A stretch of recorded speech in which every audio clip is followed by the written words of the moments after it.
547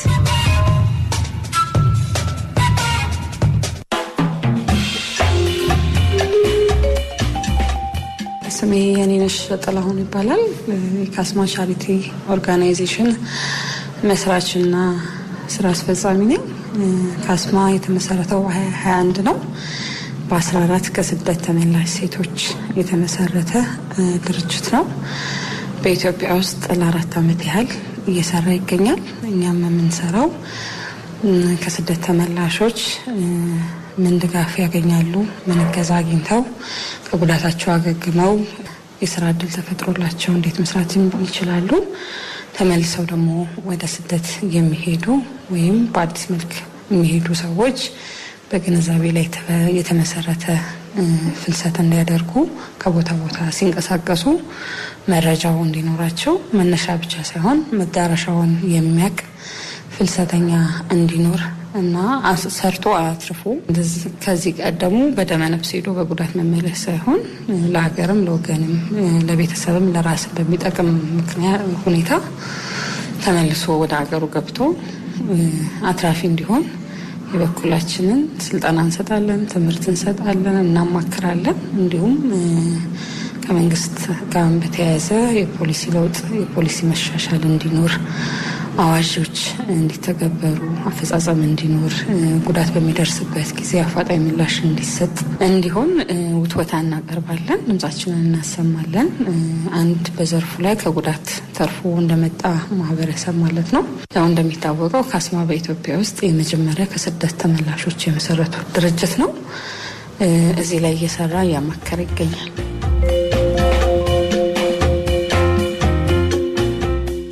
እኔ ሲሄድ የነበረው በህገወጥ የሰዎች ዝውውር ውስጥ በደላላ በቤተሰብ በማህበረሰብ ለከሌና አታያትም ወይ ከሌና ይሄን ሰራች ይሄን ፈጸመች በሚባልበት ሰዓት ነው እኔም እንደማንኛውም ሰው ሄድኩት።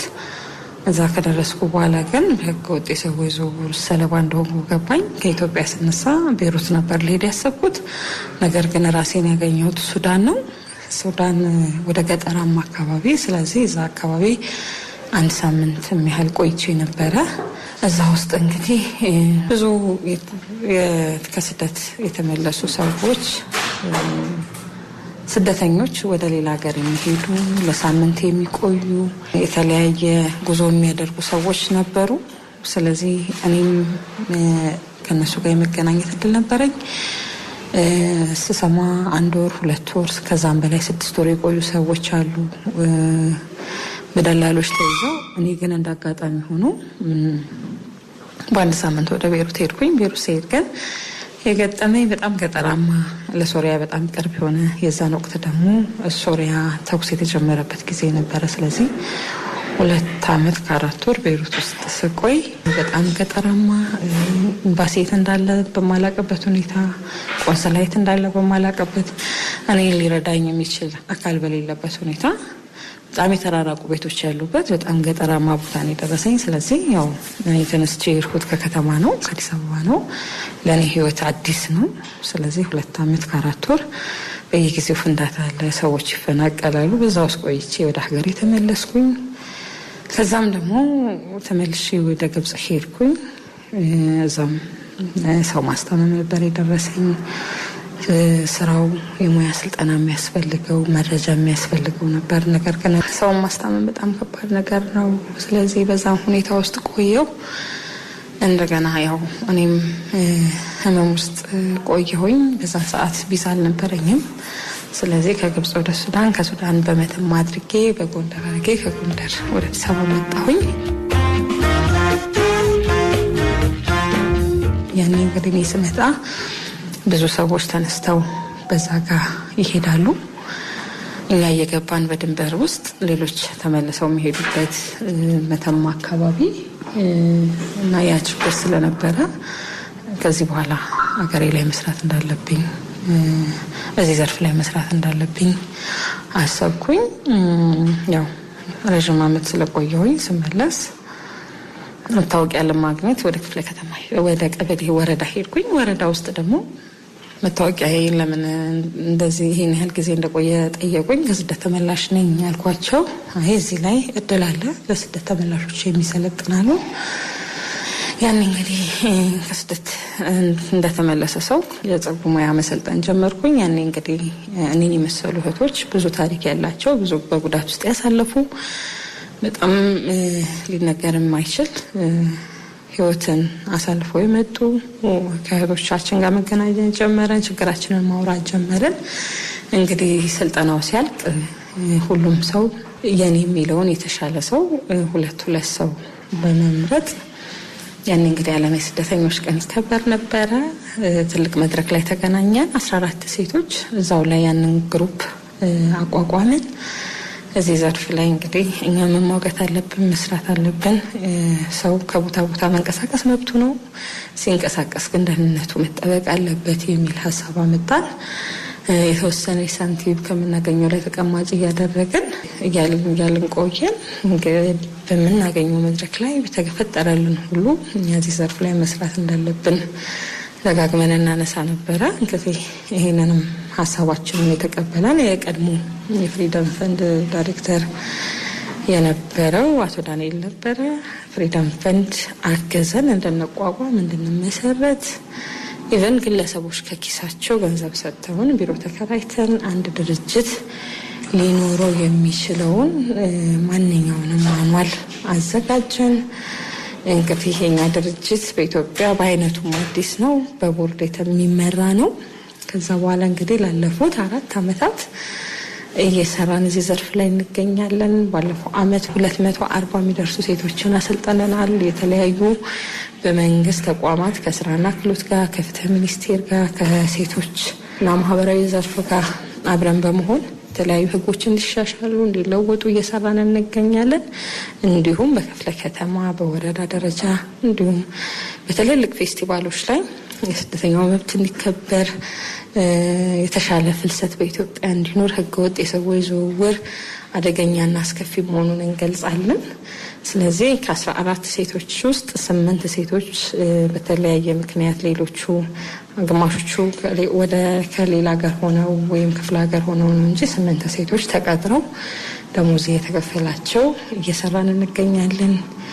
እንዲሁም እንግዲህ የራሳችንን ገቢ ለማሻሻል ድርጅታችንን ለማገዝ ትንሽም ቢሆን ካፌ ከፍተን እየሰራን እንገኛለን።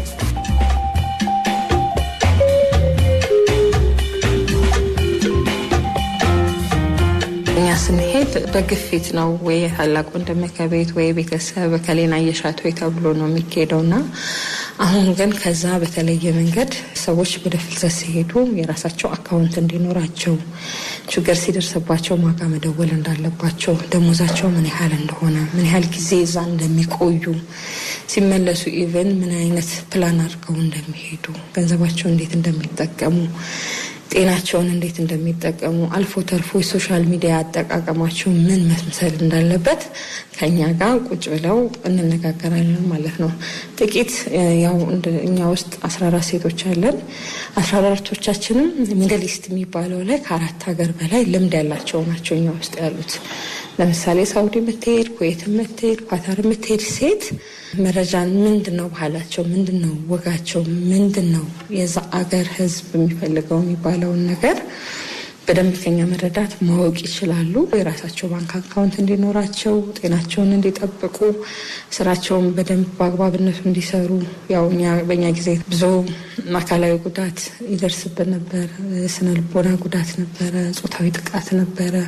ስለዚህ እንዴት መከላከል እንዳለባቸው፣ እንደዚ አይነት ነገር ሲፈጠር ደግሞ ባሉበት ሀገር የትኛውን ቆንስላ ማግኘት እንደሚችሉ ወይም ኤምባሲ ወይም አልፈው ተርፈው የእኛንም አድራሻ በመያዝ ቴሌግራም ላይ ሀሳባቸውን እንዲያካፍሉን እንመክራቸዋለን። እውነት ለመናገር መንግስት አሁን ላይ ይሄ ኢሹ አንገብጋቢ ነው። ይሄንንም ተረድቷል ብዬ አስባለሁኝ። ለምሳሌ ከፍትህ ቢሮ ጋር እንሰራለን፣ ከስራና ክህሎት ጋር እንሰራለን፣ ከሴቶችና ማህበራዊ ጉዳይ ጋር እንሰራለን። እኛን እንደ ጉዳዩ ባለቤት ጥቃት እንደደረሰባቸው ሴቶች እኛን በጣም ያቀርቡናል። በጣም እዛ ላይ አስተያየት እንድንሰጥ ማለት ያው እኛ የህይወት ተሞክሮ አለን፣ በዛ ውስጥ ያለፈን ሰዎች ነን። ስለዚህ ከኛ ጋር እንዴት ይሰራሉ? እጅግ በጣም በውሳኔ ደረጃ አብረን እንድንወስን አብረን እንድናቅድ የትኛው የተሻለ ነው ለስደተኛ የሚለውን ነገር አብረን እንሰራለን። ይሄ በጣም የሚደነቅና የሚበረታታ ነገር ነው። ምክንያቱም ያንኛ ስንሄድ ይሄ ቢኖር ኖሮ ይሄን አውቀን ብንሄድ ኖሮ ዛሬ የሚሰራው ስራ ዛሬ መንግስት ለዚህ ጉዳይ ትኩረት ሰጥቶ ቢሰራ ኖሮ ተመላላሽ ስደተኛ አይኖርም። እንደምታውቀው ኢትዮጵያ ውስጥ አንዴ ብቻ ሄዶ የሚመጣ ስደተኛ ሳይሆን ተመላላሽ ነው። በዚህ ጋር በዛጋበት በዛ ጋር ቢሄድ ነው። ስለዚህ አዌርነስ ትልቅ ነገር ነው። ለጉዳዩ ትኩረት መስጠት መንግስት እንደሰጠ የምታውቀው ዛሬ ነፃ የስልክ ጥሪ እንኳን አለ። ሰዎች በህገወጥ የሰዎች ዝውውር ሰለባ ሲሆኑ እሱም በጣም ፕሮሞት ማድረግ ማስተዋወቅ ዛሬ ስልክ ማይሰው የለም። ስለዚህ መንግስት ትኩረት ሰጥቷል ብዬ አስባለሁ። እኛ እንግዲህ የመጀመሪያዎቹ እንደመሆናችን መጠን ኢትዮጵያ ውስጥ ሁሉንም መድረኮች እንሳተፋለን፣ አስተያየት እንሰጣለን፣ ትልልቅ እገዛዎች አሉን። ስለዚህ እንደ ካስማ ትልቅ እድል ነው። ሌሎቹም ከኛ በኋላ የሚመሰረቱትን ድርጅቶች ትልቅ እድል ሊሰሩ የሚያስችል ይሄ የመንግስት ቤት የምትፈራው የምትሸሸው ምናምን ሳይሆን አብረህ የምታቅደው አብረህ የምትሰራው ነውና ያ ትልቅ ነገር ነው ብዬ አስባለሁ።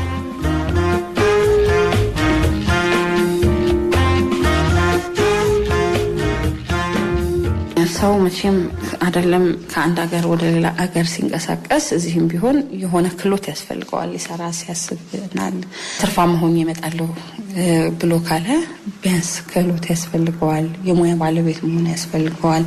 ዛሬ ልጅ ማሳደግ ስልጠና አለ፣ ቤት አያያዝ ስልጠና አለ፣ ምግብ አሰራር ስልጠና አለ። ስለዚህ ዝም ብሎ ተነስቶ በደመነፍስ ከመሄድ ትንሽም ጊዜ ቢሆን ከ6 ወር እስከ 1 ዓመት እስከ 3 ወር አጫጭር ስልጠናዎች አሉ። እነሱም ቢሰለጥኑ። ሌላው ደግሞ ሰው ከመነሻውን ብቻ ሳይሆን መደረሻውን ቢያቅ ምንድነው እዚህ ሀገር ላይ ኢትዮጵያ ከዚህ ሀገር ጋር ተፈራርማለች ወይ? እዚህ ሀገር ላይ እኔ ሲሄድ ጥቃት ቢደርስብኝ ጉዳት ቢደርስብኝ እኔን የሚከታተለኝ እኔን የሚያይ ቢሮ አለ ወይ ብሎ ማሰብ ያስፈልጋል ብዬ አስባለሁኝ። እና የተፈቀዱ ሀገራት ላይ ተፈራረሙ ሀገራት ላይ እንዲሄዱ እላለሁኝ። ሌላው ትልቁ ነገር ሰው ለራሱ ዋጋ መስጠት አለበት። ከአንድ ቦታ አንድ ቦታ ሲንቀሳቀስ ማንም ኃላፊነት አይወስድም። ራሱ ኃላፊነት ወስዶ ደህንነቱ የተጠበቀ ጉዞ ነው ወይ የማደርገው ብሎ መጀመሪያ ለራሱ ክብር መስጠት አለበት፣ ዋጋ መስጠት አለበት። ከዚህ እኔ ተነስቼ ካለሁበት የሆነ አገር ሲሄድ ምንድነው የሚገጥመኝ ነገር? የት ሀገር ነው ትራንዚት የማደርገው? የምቀጠርባቸው ሰዎች ምን አይነቶች ናቸው? ደሞዛቸው ምሰራበት ብሎ የመጠየቅ መብት አለው በየትኛውም መንገድ ሲሄድ። ስለዚህ እሱን አጣርቶና መረጃ ላይ የተመሰረተ ጉዞ ቢያደርግ መሄድ ብቻ ሳይሆን ደግሞ መመለሻውንም ቢያቅድ። በተለይ ሴቶች እድሜያችን የተገደበ ነው። ብዙ አረብ ሀገር የሚኖሩ እህቶቻችን አላገቡም፣ አልወለዱም፣ በጊዜ ሁኔታ ያልፋቸዋል። ስለዚህ መሄጃቸውን ሳይሆን መመለሻቸውን አቅደው ነገ የስነ ልቦና ጫና ውስጥ የማህበረሰብ ተጽዕኖ ውስጥ እንዳይገቡ መመለሻቸውንም ጊዜያቸውንም አስቀምጠው ቢሄዱ እንደገና የሚሰሩበትንም ገንዘብ ደግሞ ልክ እንደኛ ጊዜ እንደነበረው ለከሌ ሳይሆን ራሳቸውንም የሚያስቡበት ከተመለሱ በኋላ ሀገራቸው ላይ የሚያለሙበት እሱን ነገር አስበው ቢሄዱ መልካም ነው ብዬ አስባለሁ።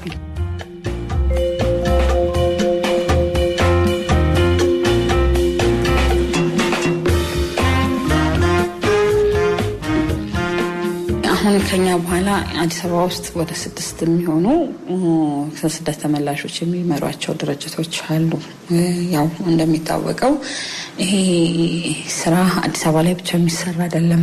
የተለያዩ ክልሎች ላይ በተለይ ፍልሰት የሚበዛባቸው አካባቢዎች ላይ እንደኛ አይነት ቡድን ተቋቁሞ መስራት አለበት ብዬ አስባለሁ። በተለይ አዌርነስ ግንዛቤ በጣም ትልቅ ነገር ነው። በቃ ስለዚህ ግንዛቤ የሚፈጥሩ የተመለሱ ሰዎችን መንግስት ሌሎችም ግብረሰናይ ድርጅቶች እያቋቋሙ ከኛም ልምድ የሚያገኙበትን ከአዲስ አበባ ውጭ ያሉ ክልሎች ሊሰሩበት ይገባል፣ መታገዝ አለባቸው። እኛም ደግሞ ያው የመጀመሪያዎቹ እንደመሆናችን ልምዳችንን እናካፍላለን። የትኛውን ቦታ ቢሆን እኛን የመሰሉ በጉዳት ውስጥ ያለፉ ሰዎች ሲያወሩና ዝም ብሎ ሰው ሲያወራ ይለያያል። ስለዚህ እንዲደራጁ መንግስትም ይሄንን እገዛ ቢያደርግ ብዬ አስባለሁኝ። ሌላ እንግዲህ የተመላሾች ድርጅቶች ብዙ መስራት ይጠበቅብናል። ብዙ ገና ምንም አልሰራንም። ትናንትና ስለ አረብ ሀገር ነበር የሚወራው፣ ዛሬ ደግሞ ወደ ኤዥያ ሆኗል። ማይናማር ላይ ብዙ የተማሩ ወጣቶቻችን እየሄዱ ብዙ ችግር ውስጥ እየገቡ ነው ያሉትና እዛም ላይ መስራት ያስፈልጋል። እንግዲህ ፍልሰት ላይ እኛ እዚህ ጋር ደረሰን ስንል ህገወጥ የሰዎች አዘዋዋሪዎች በየቀኑ አዳዲስ አጀንዳ እየፈጠሩ አዳዲስ ቴክኒክ እየፈጠሩ ወጣቶቻችንን ሰለባ የሚያደርጉበት ሁኔታ ስላለ መንግስትም በተለያየ ትኩረትና አቅጣጫ ሰጥቶ እዚህ ላይ መስራት አለበት፣ እኛንም ማገዝ አለብን ብለን እናስባለን። እንደኛ የሚመሩ ድርጅቶች በጣም እገዛ ያስፈልጋቸዋል። ብዙዎቻችን ፕሮግራም ላይ ነው የምንሰራው። ስለዚህ እገዛ እንፈልጋለን፣ ከመንግስት እገዛ እንፈልጋለን። የበጀት ድጋፍ ቢኖረን፣ የቢሮ ክራይ ባይኖርብን፣ ቴክኒካል አንዳንድ ነገሮች ብንታገዝ ሞር እዚህ ላይ ውጤት እናመጣለን ብዬ አስባለሁ።